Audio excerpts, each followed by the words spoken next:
Hi guys, இன்றைக்கி நம்மளோட கிளப்பில் என்னென்ன ப்ராடக்ட்ஸ் இருக்குது அப்படின்றத பற்றி தான் பார்க்க போகிறோம். கீழே பார்த்தீங்கன்னா 400 கிராம் ப்ரோட்டீன் ஃபுல்லாக இருக்குது.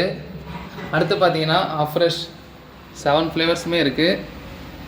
லாஸ்ட்டாக பார்த்தீங்கன்னா மல்டிவிட்டமின் இது ஃபுல்லாக இருக்குது. அதுக்கு மேலே பார்த்தீங்கன்னா 200 கிராம் ப்ரோட்டீன் இருக்குது. அடுத்து பார்த்தீங்கன்னா ஹெர்பல் கண்ட்ரோல், ஆக்குலர் டிஃபென்ஸ் இருக்குது, உமன்ஸ் சாய்ஸ் இருக்குது, வெட்டி லைஃப் இம்யூன் ஹெல்த் இருக்குது. அடுத்ததாக பார்த்தீங்கன்னா ஸ்கின் கேர் ப்ராடக்ட்ஸ் இருக்குது.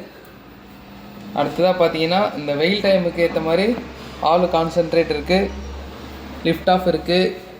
அடுத்ததாக பார்த்தீங்கன்னா சிம்பிளி ப்ரோபயோட்டிக்ஸ், உள்ளார பார்த்தீங்கன்னா நைட் ஒர்க்ஸ் இருக்குது, active fibre complex, 150 gram formula எல்லா ஃப்ளேவர்ஸுமே இருக்குது. அடுத்ததாக பார்த்தீங்கன்னா 500 கிராம் ஃபார்முலாஸ் மேலே ரேக் ஃபுல்லாக இருக்குது. அன்பாக்ஸ் பண்ணாத ப்ராடக்ட்ஸ் மீதி எல்லாம் பாக்ஸ்லேயே இருக்குது. உங்களுக்கும் இந்த ப்ராடக்ட்ஸ் பற்றின டீட்டெயில்ஸ் தேவைப்பட்டாலோ இல்லை ஹெர்பல் லைஃப் நியூட்ரிஷன் எடுத்து வெயிட் லாஸ் பண்ணணும்னு ஆசைப்பட்டாலோ டிஸ்பிளேல தெரிகிற இந்த நம்பரை கான்டாக்ட் பண்ணுங்கள். நாங்கள் உங்களுக்கு ஹெல்ப் பண்ணுறோம்.